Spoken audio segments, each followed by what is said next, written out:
Welcome to the Brookings Institution. I'm Michael Hansen, Senior Fellow and Director of the Brown Center on Education Policy here at Brookings, and we extend you a warm welcome to be here for this event today, where we're discussing why knowledge matters in the Common Core era.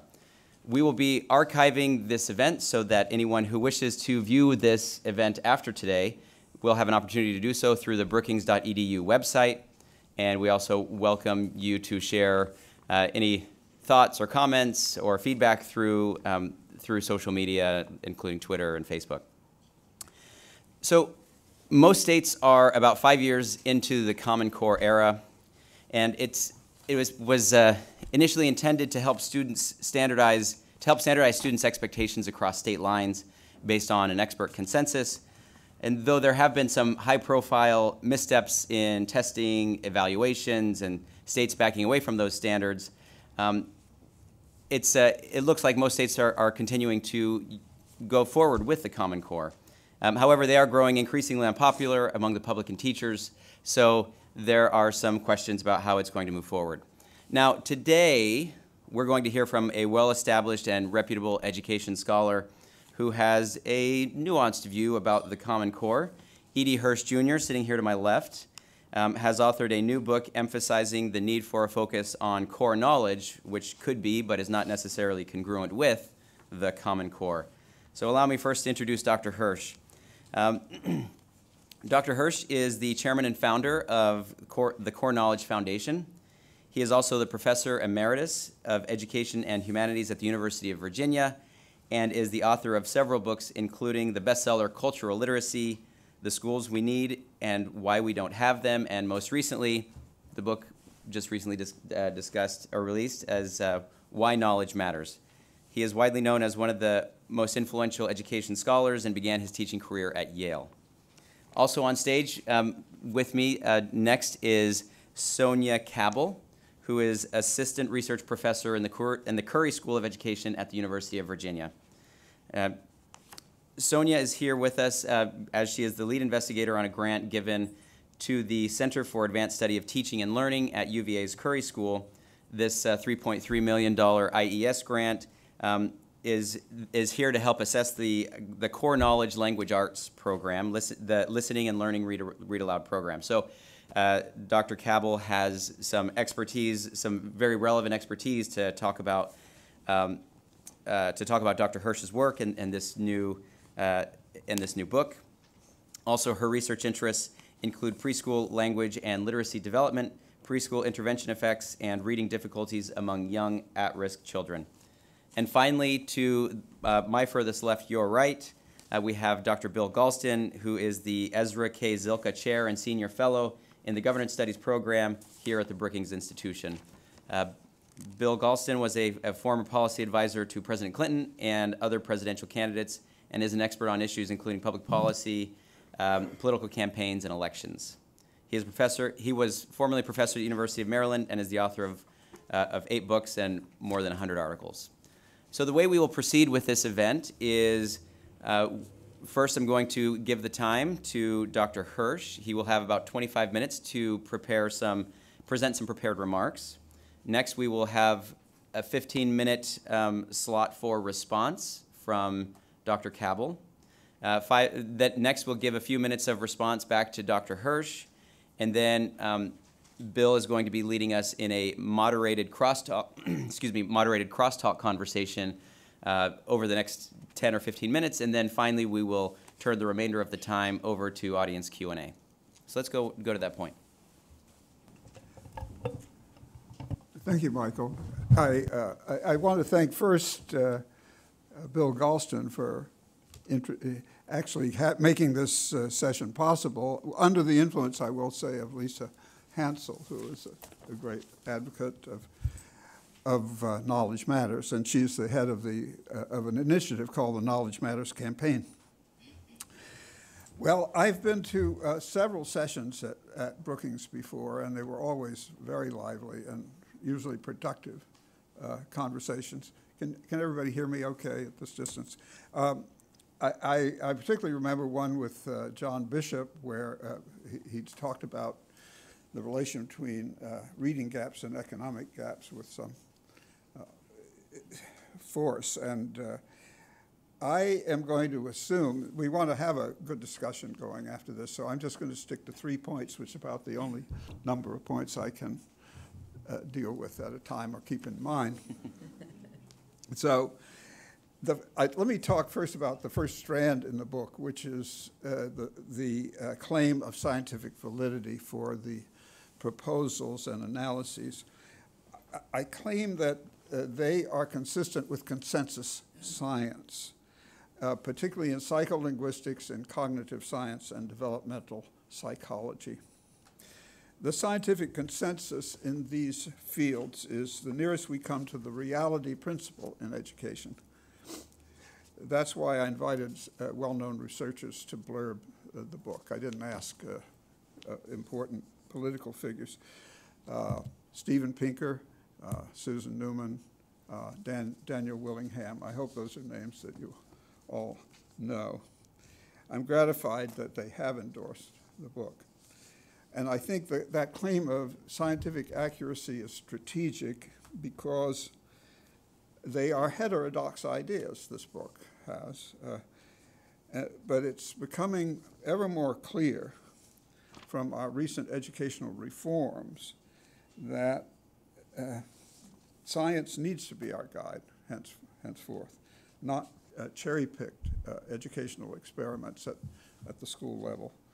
Education is a long-range process.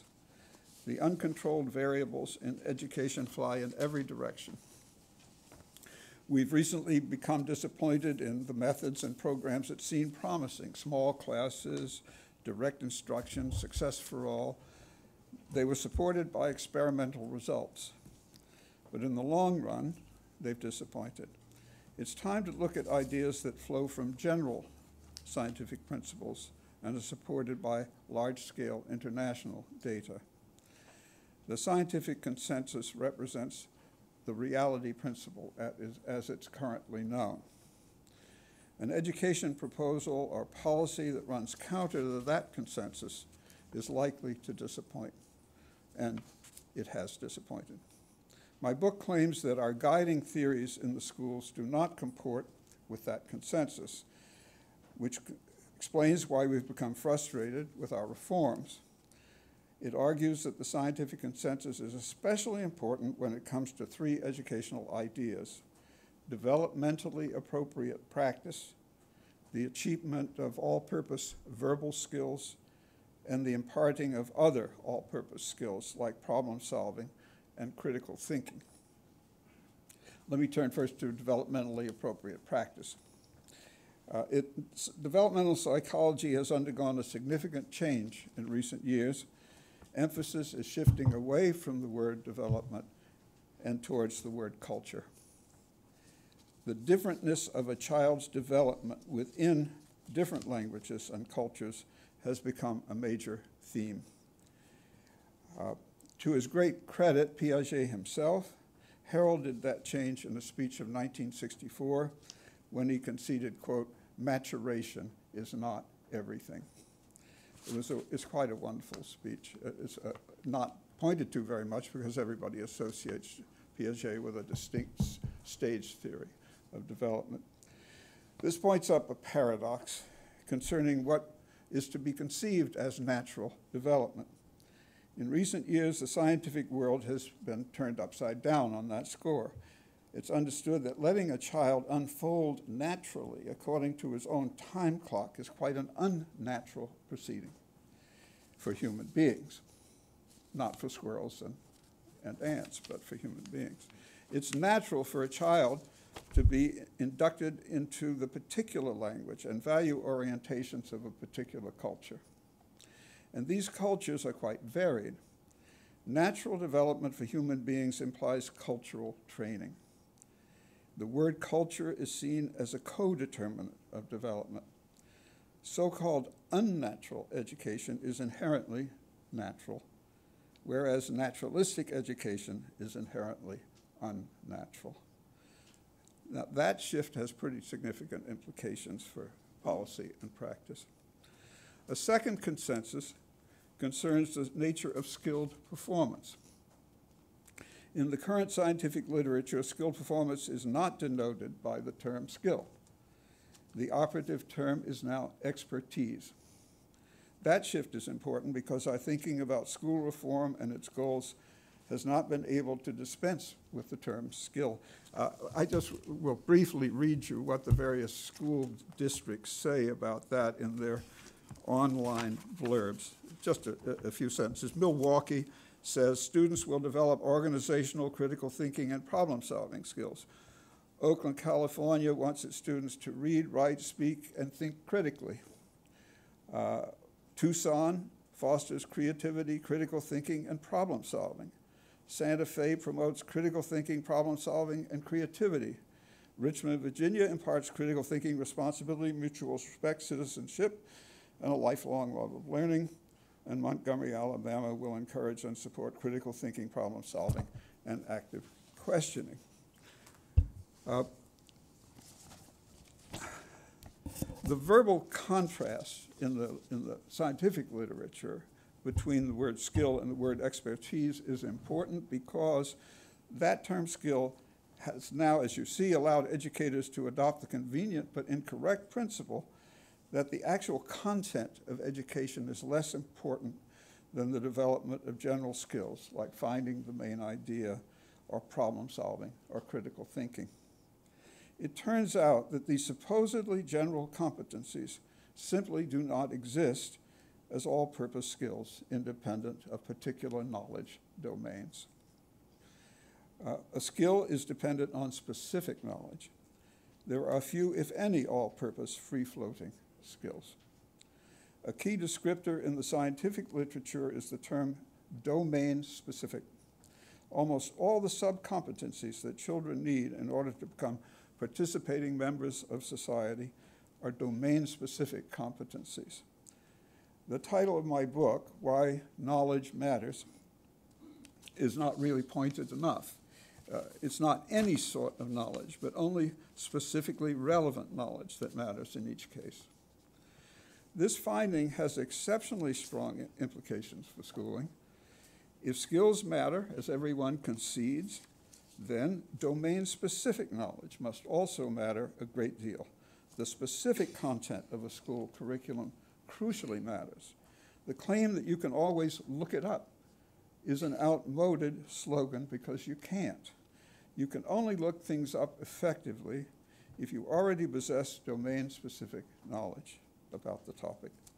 Our slogans about general skills and about developmentally appropriate practice in our brave new world of instant internet communication need to be re-examined. Psychologically, they're not reality-based. Above all, though, it's our faith in natural development, the view that, as Wordsworth put it, that nature never did betray the heart that loved her, that has chiefly misled us. The story I tell in this book has two subplots. How our small-scale classroom practice, like developmentally appropriate practice, has been ineffective because of our large-scale convictions. The intellectual history subplot could ultimately be the crucial element if we need to change our fundamental ideas, because absent changes in our underlying convictions about nature and individualism, we are unlikely to make fundamental changes in school practice. I think I can identify, after a lot of years in the education debates, I think I can identify the main idea that needs changing. I call it providential individualism. The idea that some larger force like nature or the free market will guide our educational goals and make them come out right. On the contrary, it's not providence or nature, but adults who need to decide what our children should know and be able to do. I accuse both the left and the right of misplaced providentialism.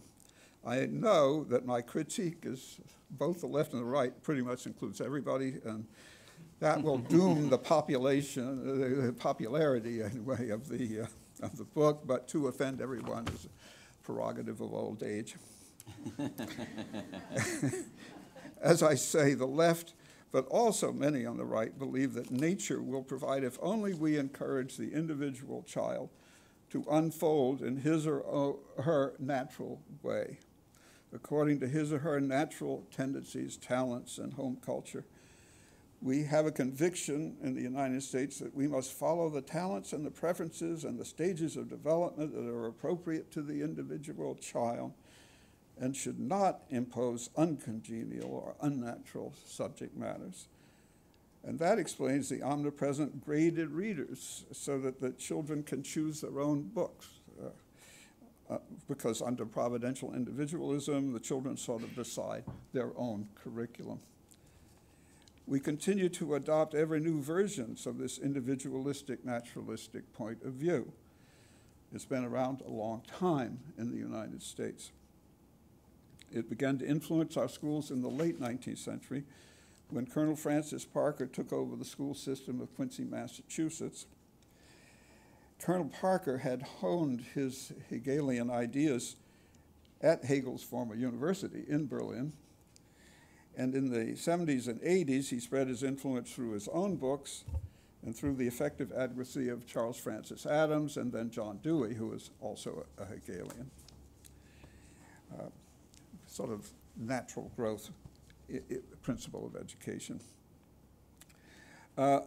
These writers influenced American education on into the 20th century to change from a training model of education focused on virtue building and acculturation to a natural growth model of education focused on the growth of the individual child. More recently, another kind of providentialism has appeared. It says that not just nature will provide, but also the genius of the free market will provide. Milton Friedman has argued that given the right incentives, the free market automatically exercises a beneficial influence on educational practice across the nation. Policymakers do not need to delve into specific educational theories. If the bottom line competencies are specified, and if the right incentives and punishments are imposed, then the genius of the market will yield a better result than bureaucratically imposed regulations. But the charter school movement has not produced an average result much better than so-called government schools. There are excellent charter schools. For example, the icon schools and the success academies. But given the overall disappointments of the charters, their occasional success doesn't seem to be inherently owing to the fact that they are charter schools, but to the fact that they're good schools. Regular public schools, under forceful principles, have been able to pursue exactly the same educational methods as the best charter school have. By the way, if you're skeptical of that point, I see some head shaking already. I asked you to read the book where I describe a couple of those schools in the book. The benefit has come from the educational principles that the schools are following, not from the genius of the market. I mean, charter is not an educational category. It's an organizational category. Most schools and teachers do not need special incentives. They are eager to succeed with children. They mainly need sounder ideas. Neither nature nor the market will provide those ideas automatically. Idea change comes with exhortation, illustration, just as in the case of Quincy, Massachusetts. So what then are the better ideas? How am I doing? To indicate their character by a first approximation, I draw attention in the book to the scientific consensus, but also to the international scene, to the PISA scores for 15-year-olds in various nations, and those that score best in achievement also narrow the achievement gaps between demographic groups the best. A very significant correlation, high achievement, narrowing of demographic gaps. And while there's a characteristic that these high-achieving countries have, according to PISA, these nations specify curricular content in the early grades. That's what these high-achieving countries do. When asked how Germany accomplished this, after Germany made tremendous strides, it had low scores in 20,000. By 2012, it had risen into the top group of countries. And how did they do that? Manfred Prenzel, the head of German PISA studies, had a quick answer. Germany has now adopted a specific cumulative curriculum for all students in the early grades. The teachers now, Prenzel said, quote, the teachers now specifically know what to teach, and the students know what they have to learn. Germany is an interesting case because it moved from an individualized approach to curriculum to a common curriculum, whereas France in the same period did exactly the opposite. France had a common elementary curriculum in the 60s and 70s, just when international comparisons were beginning to be conducted. And then after 1989, when they sort of Americanized and individualized the curriculum, it managed to achieve the most significant drop ever recorded in PISA scores. When the 2012 PISA results were announced, the big headlines in French newspapers read, "We are the champions of academic inequality." It was a stunning reversal. It had been achieved by instituting the providential individualistic principle and abandoning a coherent common curriculum. Let me end then by a few words about the centrality of verbal expertise, which is also Sonia's special subject. To improve student achievement in reading, writing, speaking, and listening is to gain the keys to the kingdom. A lot follows from verbal achievement. They are the competence on which most other academic achievements rest. But these language competencies are not formal skills. They depend on wide-ranging knowledge. High reading ability means the ability to read about different topics. And that ability is topic-dependent. There is no general universal reading skill. I outlined dramatic experiments showing that normally poor readers outperform normally good readers when the poor readers have relevant domain knowledge, and the good readers don't. That also even extends to IQ levels. Low IQ students read better than high IQ students when the low IQ students possess more domain knowledge. The centrality of domain-specific knowledge in language comprehension has immediate relevance to school policy. If a student comprehends speech better when primed with domain-relevant background knowledge, then that student will understand what the teacher is saying and what the textbook is saying if primed with the needed prior knowledge. Better overall student learning occurs when all students are so primed. From week to week and year to year, the sequence of learnings by all students will ultimately determine the excellence and equity of academic achievement in a school system. What is learned beforehand determines the rate and equity of the learnings that come after. If all students are primed to learn what is to come, gaps will be greatly narrowed between haves and have-nots. This principle alone explains the PISA finding that countries which score the highest in achievement also score the highest in equity. They're all using a coherent curriculum so that everybody is enabled to catch up, at least on that particular topic. In the US, the main objections to specifying the content of the curriculum are very well known to everybody here. Different strokes for different folks. A student's personality and interests and IQ should determine the topics that best suit that student. In language arts, the teacher will teach best the texts that are of greatest interest to the teacher. And the localities, not the national government, should determine the topics of the curriculum as is proper in a free society. But here's the rub. The enabling clause that allows those views to proceed is a convenient idea that we now know to be incorrect. It's the idea that the specific content of schooling isn't critical. What's critical is the general know-how, which enables a student to handle any content. Hence, we must teach general reading skill, like the ability to find the main idea, the ability to handle complex text, all greatly facilitated by Google and the internet. To these will be added critical thinking skills and general problem-solving skills. And these 21st century skills, which actually go back to the 19th century, are not to be disparaged. Actually, they do in a way exist. And some people have them. I'm sure most of the people in this room have those skills, but they're not domain general. They're domain specific. They depend on your knowledge of the topic that's being discussed. That shift in an understanding of what 21st century skills really are explains the rise of Germany in PISA rankings, the fall of France. It explains why all the top nations have common curricular sequences. And I devote my 7th chapter mainly to France, but the positive example of Germany is equally informative.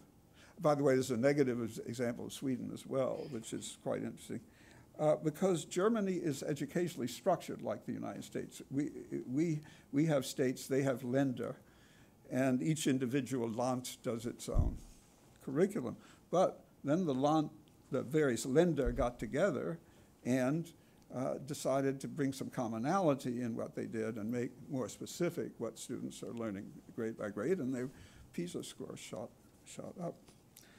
So I'm saying we need to do the same, essentially. I mean, sure, the states are going to decide, the states run things, but there needs to be some sense, at least within a state, or at least within a district, of what constitutes a coherent and progressive and cumulative curriculum from the standpoint of content. So I'm closing my little talk then with this. Consensus has taught us that mastery of language requires this shared background knowledge, shared assumptions, and the shared knowledge that's needed for acculturation determines the core of what needs to be taught in the schools of a nation. That shared knowledge is where everybody is primed, so to speak, is the knowledge that the schools should be giving kids. A lot hinges on our willingness to accept the idea that knowledge matters a lot more than all-purpose skills, and these, as it turns out, do not even exist. Thank you. Thank you. Sonia, you have a response. Thank you. Let me turn on my name is Sonia Cabell, and I'm a reading researcher at the University of Virginia. My focus is on preventing reading difficulties in young children, particularly among children living in poverty. And specifically, my work focuses on ways to improve schools and teachers to help children improve their reading comprehension abilities through enhancing children's vocabularies from the early years, starting in preschool. And I want to point out that my work is completely independent from Core Knowledge and the Core Knowledge Foundation and our work in this area. Although we talk with the foundation, we don't discuss the design of our study or our sites or anything that has to do with our research. So it's independent from the foundation. I just want to bring that up before we get started. The book, Why Knowledge Matters by E.D. Hirsch, is insightful, yet thought-provoking, convincing, yet challenging. On the one hand, several key ideas resonated with me. Systematically building children's knowledge, de-emphasizing the overuse of reading strategies like finding the main idea and summarizing, and looking at the global historical picture when it comes to educational practices. But this book also made me question my own deeply held beliefs and assumptions about teaching and learning. I found myself automatically reacting to assertions such as reducing the use of leveled readers, doing less differentiated instruction, increasing whole group instructional time. I'm guessing that several ideas in the book will probably hit a nerve with you too. But then I thought, what we're currently doing in the American public school system is not working. We need more than tweaks to our system. We need transformation, which I believe is the case that Dr. Hirsch is trying to make. So the goal of my response today is twofold. First, I want to affirm the big idea in this book, specifically that systematic building of a common cultural set of knowledge is a key missing component in our schools. And secondly, I also want to bring to bear a body of work that's not fully discussed in the book, and that is developing young children's oral language skills during preschool and kindergarten years to help you understand how language and knowledge are related and not fully distinct. Often we talk about vocabulary as its own thing and knowledge as a separate thing, and vocabulary belongs to reading education and knowledge belongs to science, but that's just not the case. I find the body of work in this area, in the area of language, complementary and convergent with the ideas that Dr. Hirsch discusses. So my first exposure to Dr. Hirsch's ideas was actually quite a negative one. Sorry. It was the mid to late 90s. And I had seen his books, like I'm sure you have, in Barnes & Noble, what your first grader needs to know, what your fifth grader needs to know. And I was student teaching at my college's lab school. I went to Smith College, and they took pride in having a very progressive lab school. At the time, my supervising teacher exclaimed, "I can't believe that someone thinks they know what every fifth grader should know." So to her, it was completely appalling. That exemplified for me the controversy surrounding E.D. Hirsch's work, that somehow having a common set of knowledge takes away from teaching and learning. And who chooses what that knowledge is a subject of much scrutiny and debate. Well, fast forward almost 20 years, and here I am, very much bought into the idea of systematic knowledge building to improve reading comprehension. And I'm studying this very approach in my own work. And we're now in a different national setting where the idea of systematically building children's knowledge and having a common curriculum have been culturally become more acceptable than in the past. And as Dr. Hirsch points out, it's even written into our Common Core state standards. By reading texts in history, social studies, science, and other disciplines, students build a foundation of knowledge in these fields that will also give them the background to be better readers in all the content areas. Students can only gain this foundation when the curriculum is intentionally and coherently structured to develop rich content knowledge within and across grades. So let's talk for a moment about how language and knowledge are related. I'll review briefly what Dr. Hirsch says about this relationship in his book. He says vocabulary size is the outward and visible sign of an inward acquisition of knowledge. Knowledge and vocabulary are intertwined. The vocabulary size of 17-year-olds is not determined at age 17 or 16 or 15. It's a plant of slow growth that is determined by the knowledge that has been gradually acquired from the child's overall experience from birth to age 17. Dr. Hirsch mentions the much-discussed 30 million word gap, which I'm sure you've heard of. This is from Hart and Risley's seminal work examining children's home environments.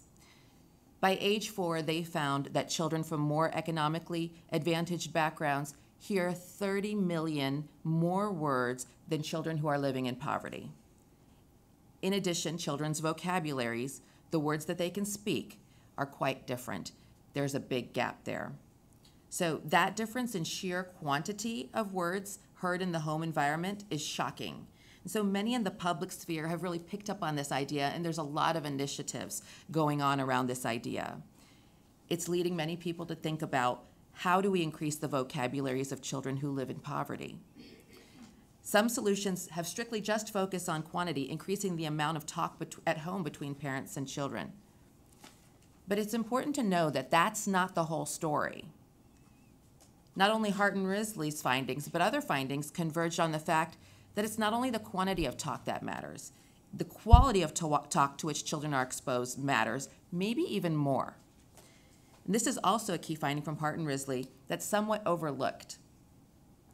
Building vocabulary is not occurring in a vacuum, devoid of content. So just talking more and having more conversations, while it might be a start, cannot fix the issue of the vocabulary gap. I found this in my own work in preschool classrooms with 3 to 5-year-old children living in poverty. In general, the language learning environments in the preschool classroom is low. Teachers are generally not exposing children to rich vocabulary, and children are not engaging in a lot of conversation with their teachers, particularly in environments that are serving low-income children. Under the leadership of Dr. Laura Justice, we train teachers to be conversationally responsive partners with children. And we trained them in techniques that they could use throughout the day. We didn't think about content. One set of techniques related to the quantity, having more conversations, things like waiting for children to initiate the conversation, following their lead, asking them questions to keep the conversation going back and forward, pausing and waiting for children to respond. And a second set of techniques related to the quality of talk, exposing children to advanced language models, like repeating and expanding on what children are saying and extending their ideas, providing extra information or explanation about a topic.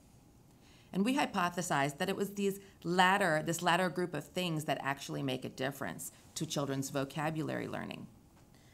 Well, in our year-long randomized control trial, we had lackluster findings.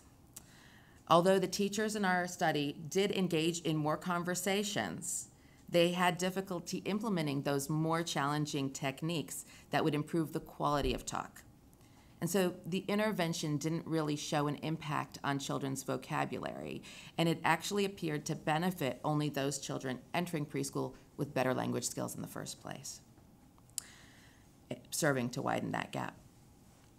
At the same time we were reporting our work, other researchers were finding the same thing, that they were having limited success in helping accelerate young children's vocabulary learning. The interventions that involved reading books aloud to children and selecting words to teach seemed to have the greatest impact on vocabulary, but the findings generally have been pretty consistent across studies. Children learn the words you teach them, but it doesn't really generalize to more distal vocabulary learning. And what I mean by that is we're having trouble understanding how to accelerate scores on what's considered our gold standard of vocabulary testing, which is the Peabody Picture Vocabulary Test, or the PPVT. In this test, children hear a word like tunnel and are asked to point to the picture that best illustrates the word. The items go up in complexity from there. And this test actually seems to be tapping into more than vocabulary, but rather into knowledge to which children have been exposed since their infancy. Children obviously make gains on this measure with age, but we want to accelerate the progress for children, and we can't seem to do so. When we presented our findings at the Society for Research on Child Development, the world-renowned literacy expert Catherine Snow made a profound comment. She was our discussant. She said, maybe we have to give teachers something to talk about with their students. Yeah. She suggested that the content areas may offer the best solution for improving vocabulary, even among preschoolers. You know, there's a preschool intervention that didn't focus on vocabulary per se, but it kind of put us all of us who were just doing language interventions, put us all to kind of to shame. This intervention was by Doug Clements and Julie Sarama. It was a math curriculum for preschool children, and it accelerated vocabulary scores. There's a lot of conversation going on in the use of this curriculum. And I find it very interesting that a content-focused curriculum was able to do, incidentally, not trying, was able to do that without our language-focused interventions doing that. Catherine Snow's comments inspired me to look at different classroom contexts and see whether the quality of teachers' language interactions with their students differed. In other words, I wanted to know, are there contexts in which teachers naturally have richer language interactions with children? Because I'm really concerned about teachers. I'm concerned about how do we improve the way that they're actually doing these language interactions and building vocabulary with children. Well, in a study that looked at preschool classrooms across the country, I found that teachers naturally have higher quality interactions when they're teaching about science in preschool. Imagine that. And what are they doing when they're teaching science? They're reading books aloud to children. This finding matters because it may be easier for teachers to actually change their language learning environments for children when they have rich content knowledge to impart. So let's talk briefly about what kind of talk can actually help accelerate children's vocabularies. Dr. Hirsch stated, "We know that advantaged children are ahead in vocabulary because they have heard many more total words and many more different words than disadvantaged children. We need a program that enables them to catch up little by little, but at the same time is interesting and appropriate for their more advantaged peers." And it's been demonstrated that the very best way to ensure high reading comprehension in the long term is to ensure high oral comprehension in the earliest grades. And the best way to do that is to make sure our children learn a lot in the early grades through listening and talking, as well as through reading. As their knowledge expands, so do their vocabularies. He really stressed that reading aloud to children in the early grades is essential. So you might think read aloud is a ubiquitous practice. It is. It's a ubiquitous practice occurring in our elementary schools. And while this is true, though, the read alouds to which children are exposed are often like a patchwork quilt with little guidance as to sequencing or topics. And to be fair, teachers don't really have access to the books they need to do this type of approach. So for the teachers who are teaching words explicitly in their classrooms, they're taught to choose useful words that children will encounter again and again. But this word learning is quite isolated. As Dr. Hirsch stated in his book, in the absence of well-integrated curriculum, reliable vocabulary gain currently depends on isolated word study, which is a method of limited effectiveness. Dr. Hirsch calls his ideas domain immersion, that teachers give a sustained focus on a topic like plants and farms overall for several days. Read alouds would be focused on this topic. And since vocabulary encompasses both breadth, the number of words you know, and depth, how deeply you know those words, without the discussion on sustained topics, it's hard to see how children's vocabulary grows in breadth and depth. Just think about children's vocabulary learning like a spider web.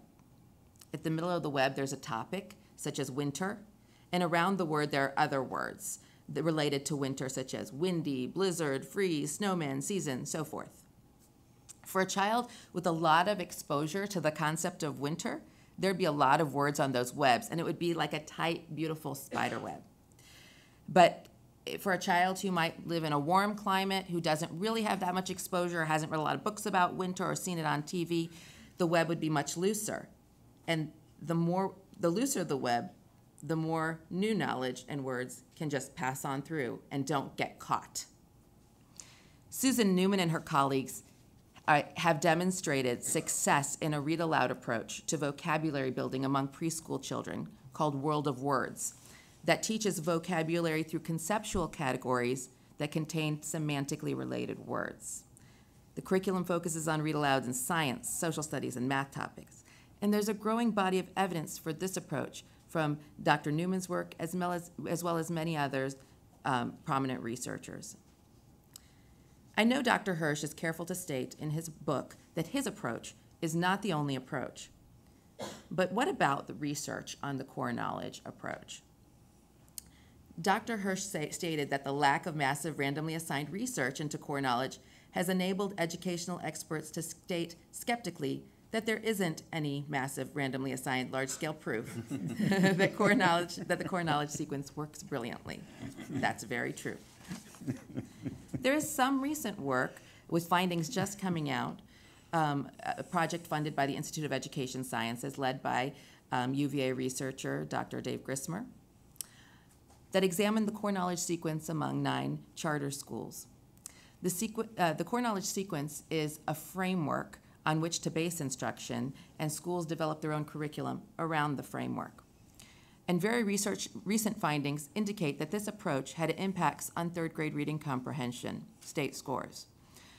This finding is promising given that implementation across these schools, like I said, it varied because a particular curriculum wasn't provided, but rather the schools themselves created their own curriculum based on the sequence. And Dr. Hirsch has said, scientific curiosity has not induced the much needed larger study until now. There hasn't been a large, rigorous experimental study of a language arts approach that has examined how knowledge building over a period of several years affects children's vocabulary, listening comprehension, and eventual reading comprehension. We don't know the cumulative impact of a sustained intervention like this on children's reading comprehension. My current project, funded by the Institute of Education Sciences, is a $3.3 million project that's testing the efficacy of the Core Knowledge Language Arts program. This curriculum systematically embeds the core knowledge sequence into language arts, and through read-alouds builds knowledge in science, social studies, and literature. What we're doing is we are randomizing 48 schools, and we'll follow children over 3 years as they move from kindergarten through second grade. Along the way, we'll be testing children's expressive and receptive vocabulary knowledge, comprehension, listening comprehension, and knowledge each year. And eventually, we're going to test their reading comprehension at the end of second grade and hopefully beyond. We're just starting this study, and we're excited about what we'll be learning. And before I conclude, I'd like to give some thought to the idea of knowledge building as a solution to help narrow the gap between children living in poverty and their more economically advantaged peers. Dr. Hirsch emphasized throughout his book that systematically building knowledge for all children in school settings can effectively narrow this achievement gap. And although he presents cogent and plausible arguments, I think that this is still an empirical question. Would a common curriculum serve to narrow the gap, or would it maintain or potentially widen the gap? As I've discussed, children with tighter webs of knowledge around topics may be able to catch more information and vocabulary into their webs, while other children, the information might just pass through. So this is a question I'm looking forward to investigating in our project. But there's no doubt in my mind that all children are enriched from a common knowledge-building approach. I just listened to this example shared with me last week from a district literacy leader. She was so impressed by what she saw. Their district was implementing the Core Knowledge Language Arts program. She said, "We had second grade students debating whether they would rather be a child in ancient Sparta or ancient Athens, and had to use specific examples from their texts that they had been reading for days." Can you imagine the kind of vocabulary that they would need to use to participate in that kind of discussion? Can you see how engaging this approach could be from them? In closing, I really like what Susan Newman has said. Vocabulary is just the tip of the iceberg. It's tapping into much more than words, but rather it showcases the knowledge to which children are exposed. I'm convinced that systematic knowledge building approach, for which Dr. Hirsch advocates in his book, can help children become better readers. It has the potential to accelerate vocabulary learning for those who need it the most. And what we're doing right now just isn't working. We need a transformation of our system. And perhaps Dr. Hirsch has landed on a solution that can help support both teachers and children. Thank you. Okay. Dr. Hirsch, to you for a short response. I'll be very short because I obviously agree with Sonia, and it's called a rebuttal, but I have very little to rebut, obviously. I thought maybe I'd add the issue that she raised, but neither of us dealt with very clearly, and that is, well, what should this common shared knowledge be?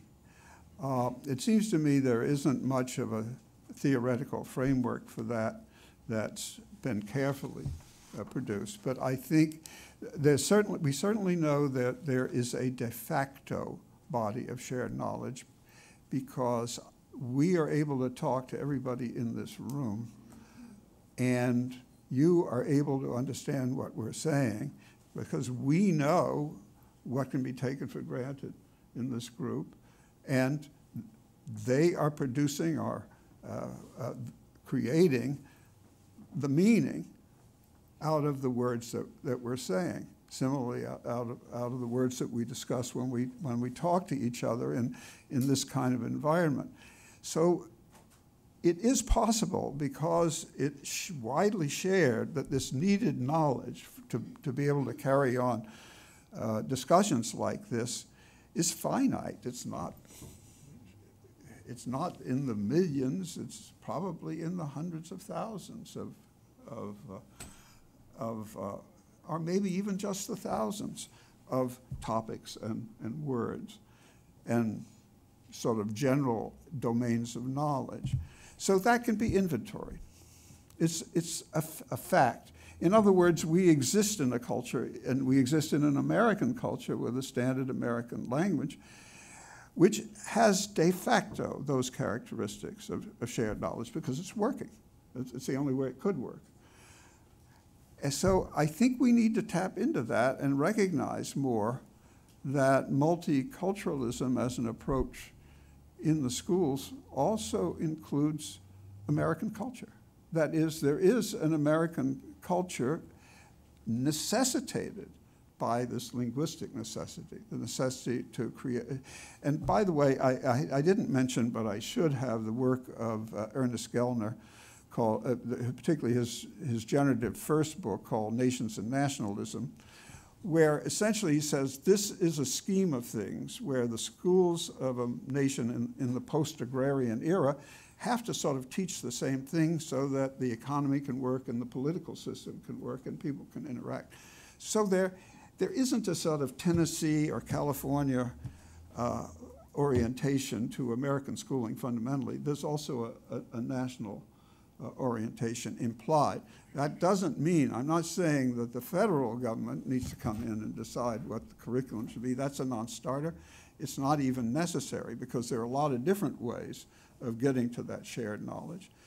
But until the children who are excluded from that knowledge are included, it's hard to see theoretically how we can have a higher performing and more equitable school system. So a lot of attention needs to be paid not just to the idea, but also to the contents of the knowledge that are built up in the early grades and to teach the most enabling knowledge.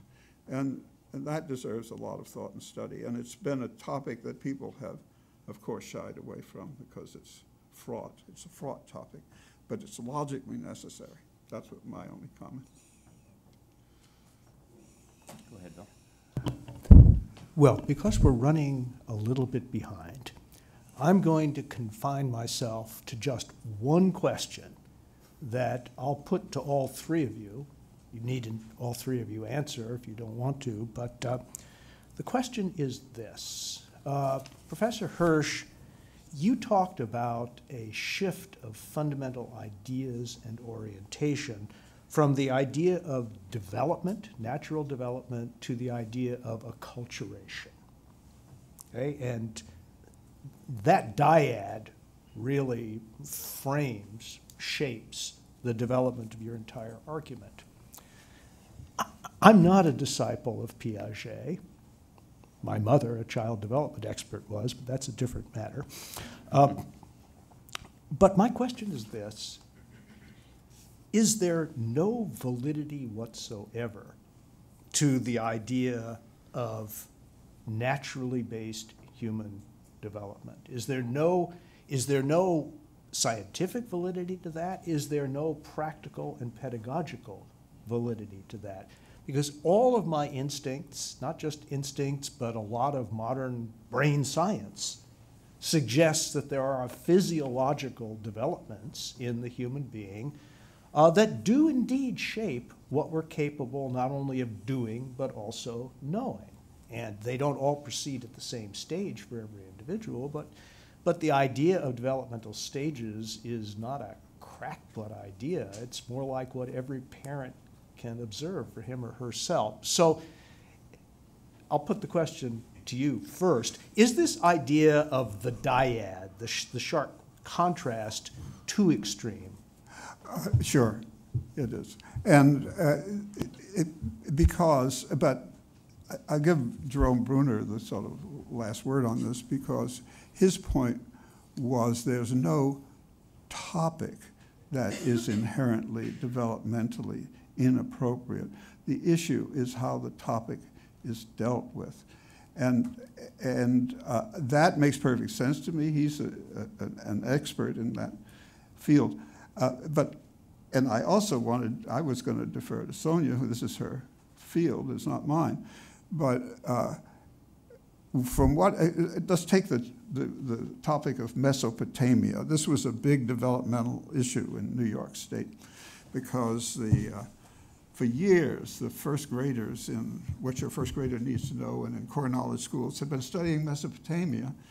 And all of a sudden, somebody said in New York State, and New York State had adopted the core knowledge early reading program, and there was a hell of a lot of discussion about whether Mesopotamia was developmentally appropriate or not.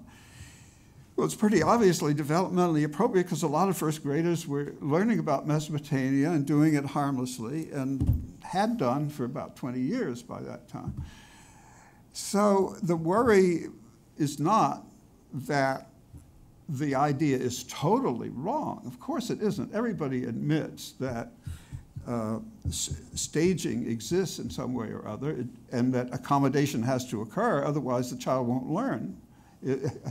I mean, that would be the proof of the pudding. If the child is learning about Mesopotamia happily and talking about Mesopotamia, apparently it wasn't developmentally inappropriate. And so it was bothersome because it supported the use of that phrase, supports a highly anti-intellectual, anti-knowledge rich point of view for early childhood, whereas what disadvantaged children deeply need is a rich. And so why should it be that it's developmentally appropriate for advantaged kids to learn about Mesopotamia, but it's not appropriate to age group for disadvantaged children? That is the thing that I think is worrisome about the overuse and the really unsystematic and unscientific use of the phrase developmentally inappropriate. It's just what your gut feeling is. These kids shouldn't be learning about Mesopotamia. Well, they haven't got any basis for saying that. In fact, they're wrong. So that was my reason for saying it, because obviously any school policy that isn't taking because the kids are too young is instantly a failed policy. But if the kids are taking it, obviously it's developmentally appropriate. They took it. So I think that there's a distinction between developmentally appropriate practice when it comes to topics like you're talking about and using that term as a loaded term to mean some set of knowledge I can't teach you yet because it's not developmentally appropriate. I think there's a difference between that and what's widely accepted as developmentally appropriate practice or how children's development unfolds over time. I think in terms of reading, children's development, teachers' understanding of how decoding and spelling unfold over time allow teachers to scaffold children in ways that help children accelerate their progress. I do think that understanding of development and child development is extremely important, but I don't know that that's at odds with what Dr. Hirsch just said, where some people might be using it for topics that might not be developmentally appropriate in topics of knowledge. So I think there's a distinction. I think that's a useful distinction. Mike? Nothing to add. Okay, well, then, patient audience, it's your turn, and there will be a roving microphone. When you're recognized, please state your name, and if you have an institutional affiliation that you think is relevant, you can mention that too. If your question is directed to a specific person, please state that. If it's a general question, that's fine as well. I will recognize this gentleman right here. Thank you. I'm Dave Rabinowitz. I'm retired. And I have two questions. First, the question of what should be taught. I know a lot of the knowledge that I got when I was in grade school has since been reinterpreted or actually refuted. So the question, what do you teach that's going to be relevant? I remember many years ago hearing a radio program about discussion about education, and an educator was complaining that his students didn't know who Richard Rogers was. And I remember thinking, I wonder if he knows who Fred Rogers is, and which is actually relevant. So the question is, what is the core knowledge that people should learn? And the second one is, I actually taught under the old French system. I taught math in the 60s. And I remember after I gave my first exam, the students complained that there were problems on the exam that they had never seen before. And they weren't complaining about the type of problem, they were complaining about the actual numbers in the problem. And the director of the school supported them. And obviously, if they're going to be tested on the content that they taught, that they learned in class, they're going to do very well in the exams. But it's not going to be of any use to them the rest of the world, in the rest of their lives. And the question is, if somebody can parrot stuff they learned about Mesopotamia, does that really mean they learned anything? So I think that was directed mostly to me. I tried to deal with the question about what should be learned. And you notice I took it to be how to bring everybody into the conversation as an equal, as a test case for what the background knowledge would need to be. That would be a good first cut at the democratic approach, say. So you don't have different classes of people who can't meet each other as an equal verbally, but can actually talk to one another and also be enabled from the standpoint of learning, because if obviously speech comprehension and ability to learn are very closely connected. So that's why I focused at the end of my talk on the system focusing very strongly on speaking and reading and writing abilities and listening abilities, because that's in the end what is going to be the outward form of competence for somebody, both to go on to higher education. You know, people talk about college and career readiness, but that's going to be the mark of college and career readiness, whether you can learn from the books, talk, and so on. So the verbal competence is an extremely important part, but that's also gives a theoretical clue as to the question of what should be learned. So your point about is that what changes is emphatically the case, because the culture changes over time. And if as I'm saying in my little talk here, the aim of schooling is acculturation. It's not unfolding of the child, it's inducting the child into the wider culture and society.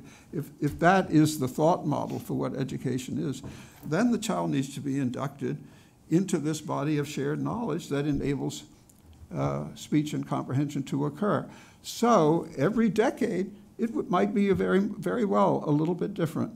On the other hand, there are a hell of a lot of things that don't change in that culture. And I think it would be a very interesting exercise to take that old 1987 list that was the only thing that turned that book into a bestseller, was the fact that it was a cocktail party activity to say, do you know these things on this list? Which was fortunate in a way. I could found the Core Knowledge Foundation with that. But anyway, it would be interesting to see how much of that is now passé, defunct, how many new things come in. But the test case would be, in a room like this, do all of us know this thing? Is this something that we share and can allude to in our conversation? So it's a culture. If the aim of schooling is acculturation, then the culture will determine what those contents will be, and the culture at a particular time, and the schools can have a very important and significant influence on making it better. Why not? Well, you didn't seem convinced. well, Yeah, well, I would like to know what. look, it would be great to continue this as a dialogue, but I suspect that Professor Hirsch is not going to be running away immediately when we reach 11:30. So people who either want to lavish praise on him after the formal session is over or want to debate him further, I suspect we'll have that opportunity. But please let me go to the next question.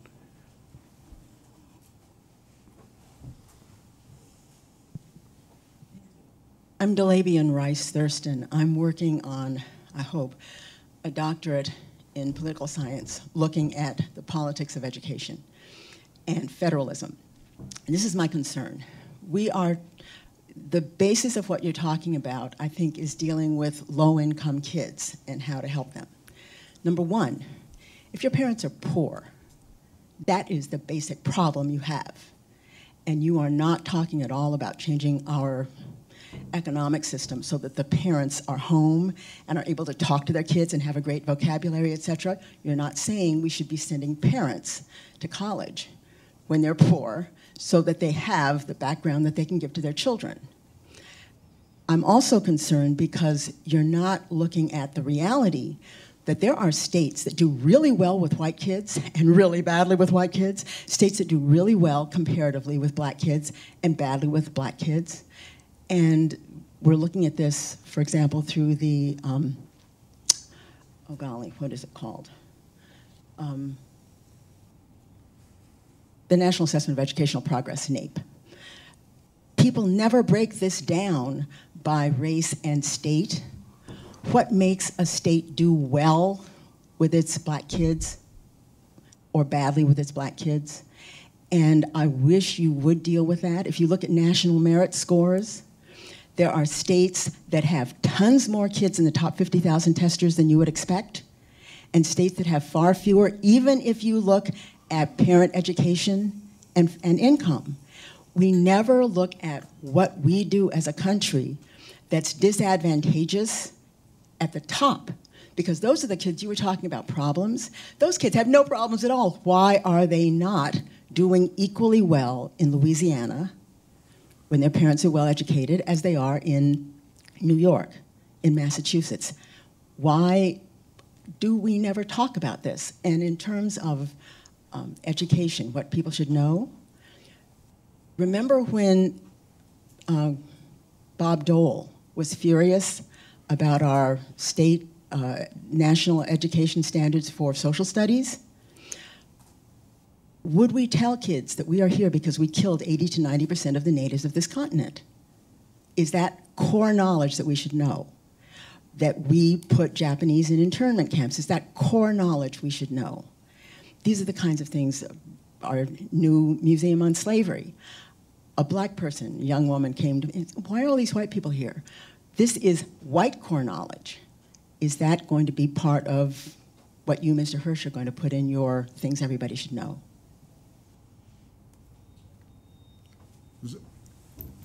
You're not interested in that. Well, first of all, before we get into the specific content, whether we should know about I don't know, Trail of Tears or what are the kind of unfortunate things, and Japanese internment and that sort of thing. Sure, I think we should, and a lot of schools teach that. But I don't want to let that kind of easily polarized right-left debate allow us to evade the larger question of will it help poor kids or disadvantaged kids to have a definite, defined curriculum that's oriented to the, what you might call the shared culture, white, black, or anything, when we're talking here in this room, which you're able to do so very well. I would say that the evidence right now, not only the international evidence and the NAEP scores and so on, which you refer to, but also the international evidence is very clear that the most advantageous mode of schooling for disadvantaged kids is a coherent knowledge-based early schooling. And I go into the reasons for that in some detail in the book. What those particular contents are up to debate. They should be solved. But I thought you were saying at first that the real root problem was poverty, not the mode of schooling. I think that's a half-truth. I think, obviously there's a lot of truth in that statement, but it's also true that we can do a heck of a lot better than we're doing now in helping kids from poor homes. And the evidence is pretty strong that I've seen that this more definite approach to knowledge is a very powerful help to disadvantaged kids we do have a lot of evidence on that. It hasn't been all random assigned evidence, but there's a heck of a lot of evidence. And there's every theoretical reason to believe that that's the case too. I will now entertain the third question. Yes, sir. My name is Ken Glazer. So going back to your example of the kids arguing about Athens versus Sparta, I'm just trying to get a feel for that.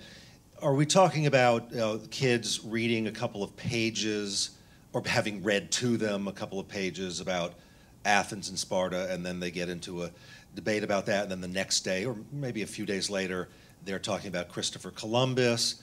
Or are you talking about getting getting deep into, ancient Greek history? Yes, the latter. Yeah, what do we mean by it's content, the latter. in other words? So the program, which was developed by the Core Knowledge Foundation, focuses on the principle of immersing children in a particular domains.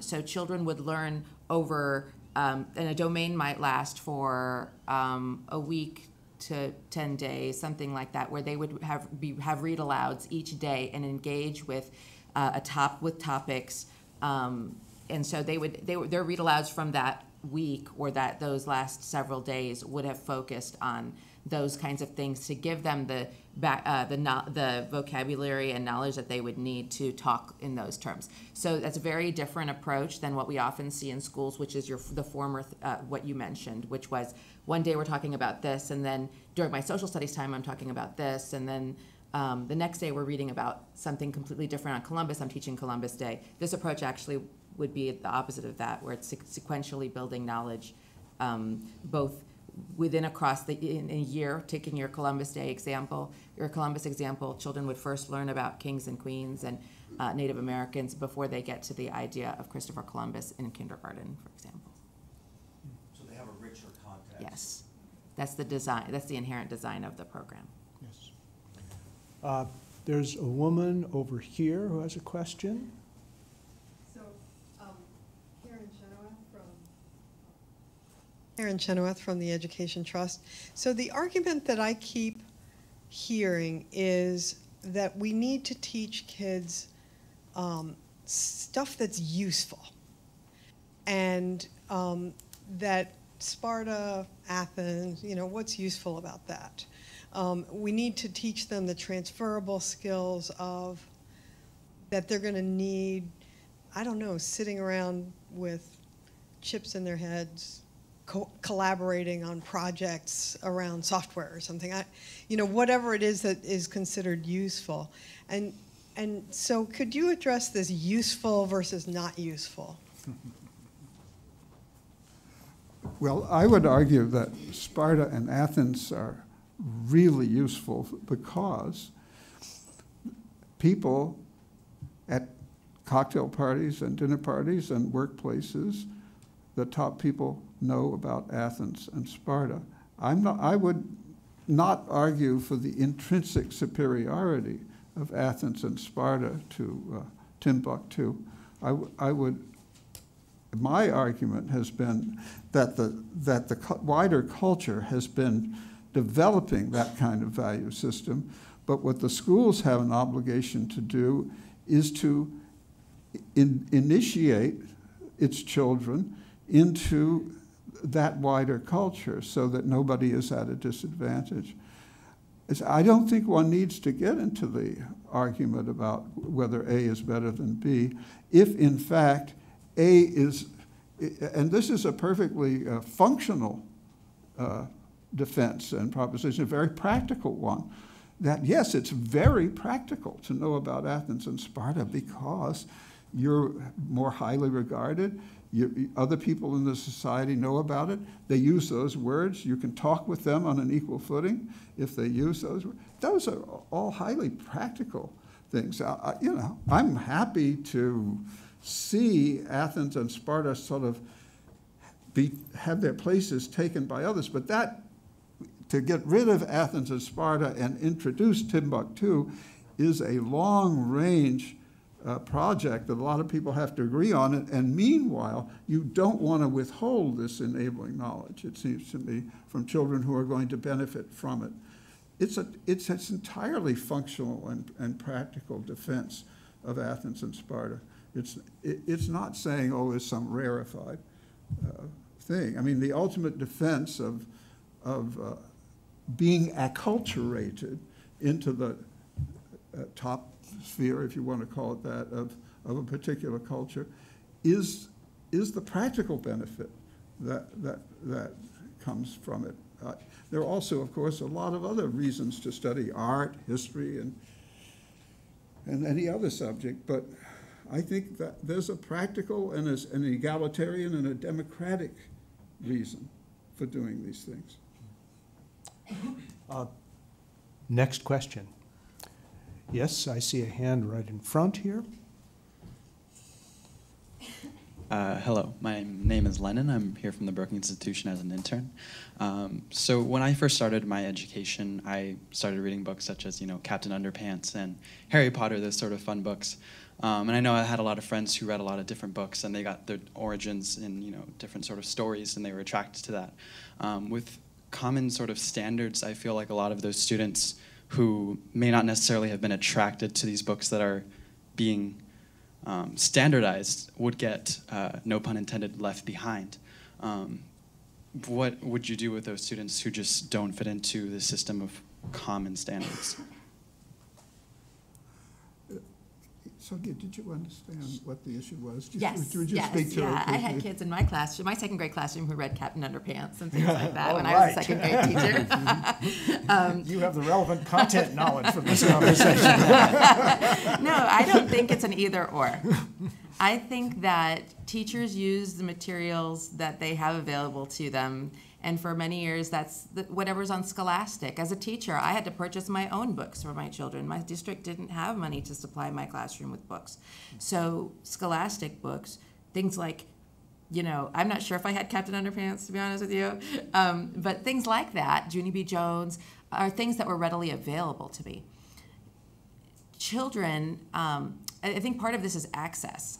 Children, particularly boys, are often want more nonfiction texts, and there just haven't been as many that are offered to teachers that are high quality nonfiction texts for the second grade reader that they can pick up independently, and I think that's quite unfortunate. So I don't think and I also don't think it's an either or. I don't think Dr. Hirsch is saying withhold those books from children at all, and I see a place for both wide reading of many different kinds of books, as well as a common set of, common core kind of knowledge. So I don't think it's an either or.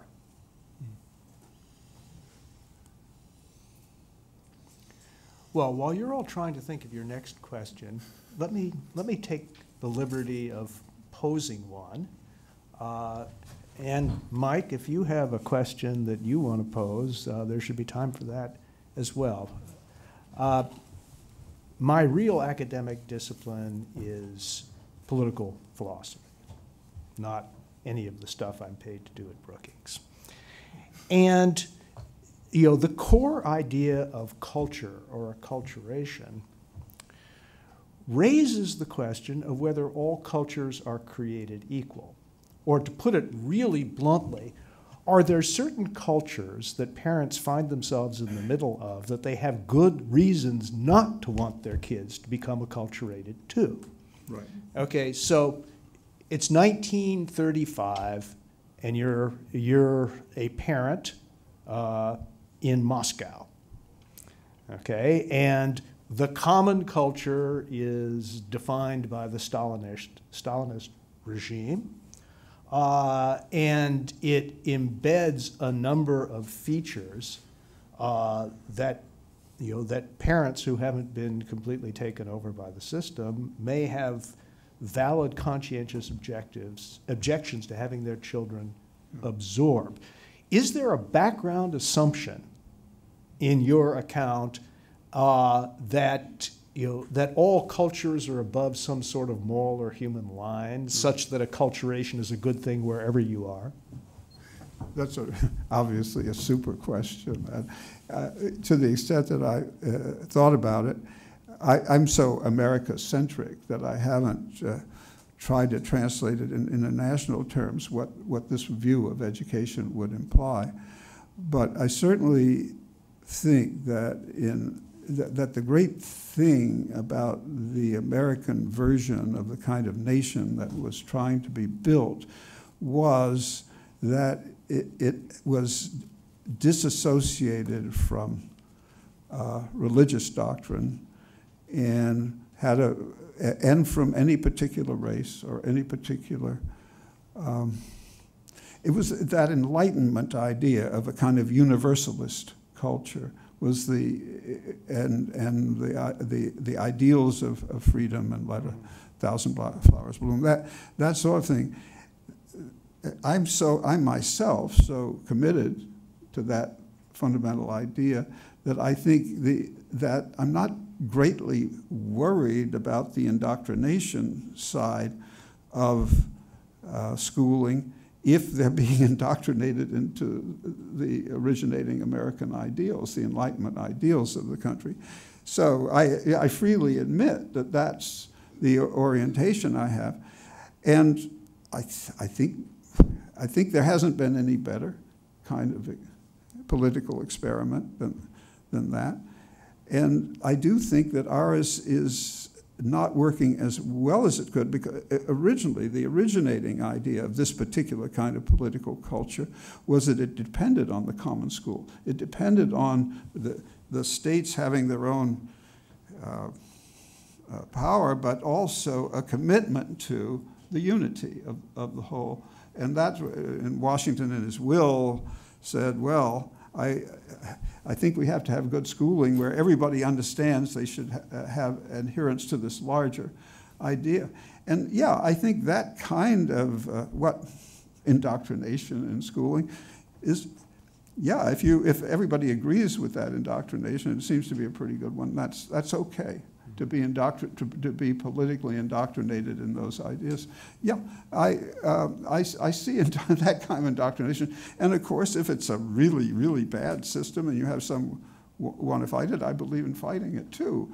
But in this case, we're not doing anything very coherent because we're working on sort of abstract. I mean, Dewey was once upbraided when he was the sort of spokesman for the kind of American schooling we now have.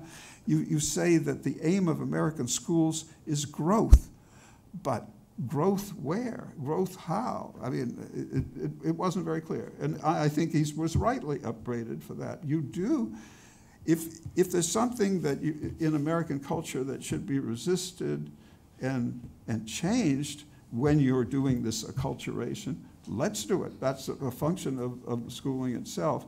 But the basic principle that you should be left free to change it and should have adherence to that founding idea seems to me a perfectly good basis for schooling. So I haven't heard anybody really challenging it the way that you would want to challenge in Moscow.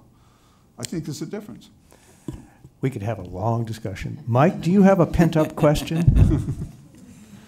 Well, I'd like to ask about how we should think differently about curriculum, and should we change the way that the way the curriculum decisions are being made, if they're currently happening mostly at local levels?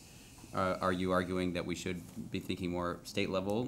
What are the inherent drawbacks of local level decision making that is resulting in this inefficient outcome? I think the real drawback is the unwillingness to admit that the basic culture that needs to be learned is a national culture. The nation is the functioning unit in the modern world. Globalism is internationalism. It's not. If you go to a website across the world, the website is not in Esperanto, it's in some national language. And that national language implies and takes for granted a national culture of some kind. So to the degree that there's a correlation between national language, after you cross a border and suddenly the kids are no longer speaking Italian, they're speaking French. I mean, it's all very artificial, but it's all and sustained by school systems. So that the idea that our main function is state-oriented is not accurate. The people are moving around in this country from state to state and so on. They still need to be able to communicate, and they need to be able to function. So it's still a national culture that the schools have to teach as a core, for sure. Sure, the states can add to that, the localities can add to that, but basically, if there were not an American culture de facto, we could not be talking like this. That's all. I think the fact that we are able to do so means that, well, yeah, everybody here has had a pretty good education. This is somebody raising their hand. Yes, the last question goes to the woman over here. Hi, I'm Zakiya Jackson. I work in education advocacy, helping faith-based organizations advocate for low-income schools. I think your question, as well as this woman's question, and someone else's over there, I think we keep getting back to this content piece, because I would have to say that I do worry. I like, there's some parts of this that I really like as a model, but the content that you didn't want us to get distracted by in the model, that's really huge. I think there are a lot of us who would say we're worried about this acculturation piece for Black and brown kids and what that means. But I think, so I just wanted to offer that as, I think there's more unrest and worry about that perhaps than you realize. But my question is actually for you, Sonia. You mentioned that you're not sure yet that this model lessens the achievement gap. If it doesn't reduce the achievement gap, is there still value to it if the achievement, even if the kids are more educated, but the achievement gap stays the same? What is your thought on that, if your research gave you that finding? So I think that in the same way that there's value to the vocabulary instruction we're doing, and to the wide reading children are doing, even though we know that the children who are better readers, when they read widely, they gain more vocabulary than children who are poorer readers. We wouldn't stop the better readers from wanting them to read more widely, so the gap either maintains or sometimes widens. In that same vein, I would say, I would hope that this would not be the case here. But again, does that mean that imparting a coherent and knowledge-based curriculum doesn't add value? I think that that's not that. I wouldn't go to that conclusion. I would say that the solutions that we need to accelerate progress for the children who are most disadvantaged need to be examined, and we need to think through how we can do that better, and think through new ways to do that.